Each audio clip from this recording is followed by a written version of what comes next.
we'd like to ask you guys if you want to give maybe a minute just to reflect on what we have here, and maybe we should start with the Dean of the House, Representative Scaccia. How about that? I know we want to try to get out, so if y'all could keep it down so we can get moving in there. Michael, how you doing, buddy? Michael, I've never talked for a minute in my life. I come here every year because I want to thank you for what you do. Okay, what you do, and you know, I'll be a little philosophical, is God's work, and you'll never get paid for it. There aren't 15% of the people in this world that want to get in this field. So you start minus 85% of the people in this state. And then that 15%, through our negligence, through our stupidity, brings that figure down further and further, as you heard Melissa and a few other people here. You can't even stay in the field to make ends meet. Here's the young lady whose husband has to go to Iraq in order for her to get health insurance. How stupid are we? Liz Maya is a peacemaker, and she's the most knowledgeable, hardworking person up in the State House, and she's my boss. Nobody believes that. When you come into the office, I have an arrow that says Angelo Scaccia, go this way, which is Liz Maya's office. Okay? She has to face all the problems. First of all, let me just say you're very lucky today, Michael, because you have, I think, 4 or 5 brand new reps that are here today. 25% of the legislature this year is brand new. 40% is less than 2 years. Those are the people you have to go after. Those are the people that if you can instill your knowledge and your work ethic, they'll respond. They're not tanked yet. Okay? Okay? And they don't have to get tanked, because by the time they get to be leaders in the state legislature, those people who are in power will be gone. So work on those folks, and it's so nice to see them here. Okay,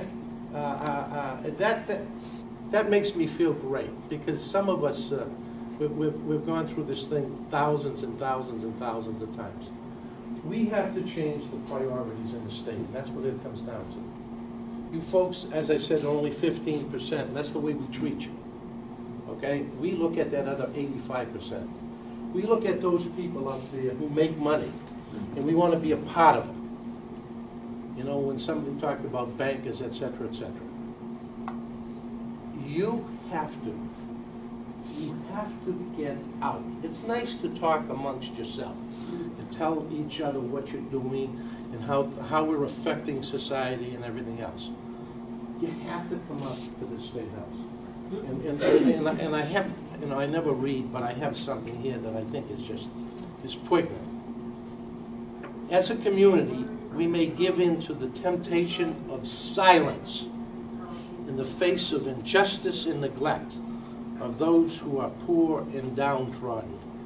When we gather our collective strength to bring about whatever change justice calls for, when we alone recognize our communal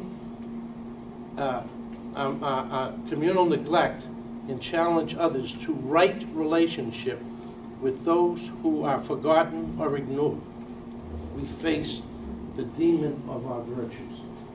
And what that says, in effect, is we have to get involved. You got to get out of this community, and you got to come up to our community. And nobody likes coming up there. I don't like going up there myself. But you got to come out, and you got to tell us about what you're doing and the need. And Michael has the presentations about what you provide economically to the Commonwealth of Massachusetts. and I get a kick out of, don't send Jimmy up there, but the rest of you come up, okay? Because Jimmy is too tough, all right? But come up. I'll change my name, Angelo. There you go. Come up and tell us that if we do away with these work programs, how stupid are we? Doing away with programs that help the disabled. And they come to work every day. They're there in snowstorms. They're there when it's 100 degrees. They're there all the time. And they work and they work and they work. And you can always rely on them. We want to get rid of them. You know. But priorities. We've missed our priorities up there. You have to come up. You have to come up. And you have to talk to us. These kids that are here will be with you. It's some of those folks out in the outside world who don't understand the benefits of what you provide for society. And when I talk about priorities, the Chair of Ways and Means says, give me your top 3 priorities. Give me your top 3 priorities. And trust me, none of the priorities are here. Oh yeah, we should take care of libraries. Oh yeah, we should take care of the mentally ill. Oh yeah, we should take care of the developmentally disabled. Yeah, we should do all of those things. But they're always 5, 6, 7, and 8 on our priority list. You have to make them 1, 2, or 3. We have to see your faces. We have to hear your voices.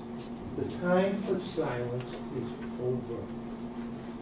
Over. My dad always said, silence is golden. And use this in proportion to this. But for you folks, not anymore. You are nice people. And that's your problem.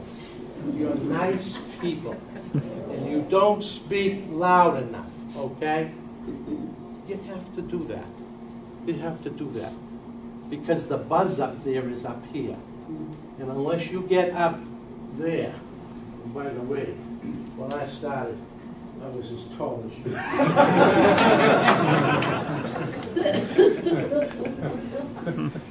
Trust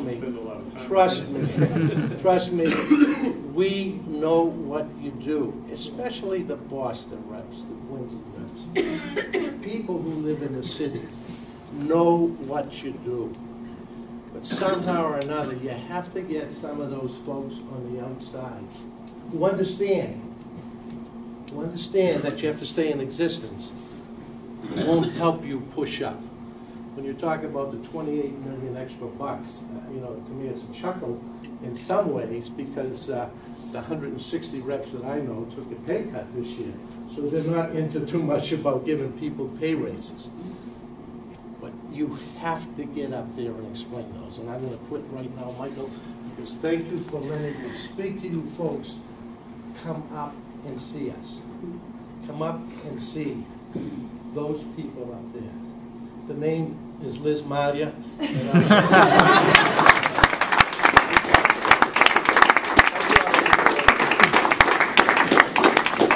Class act. Very nice. Thank you. Thank you.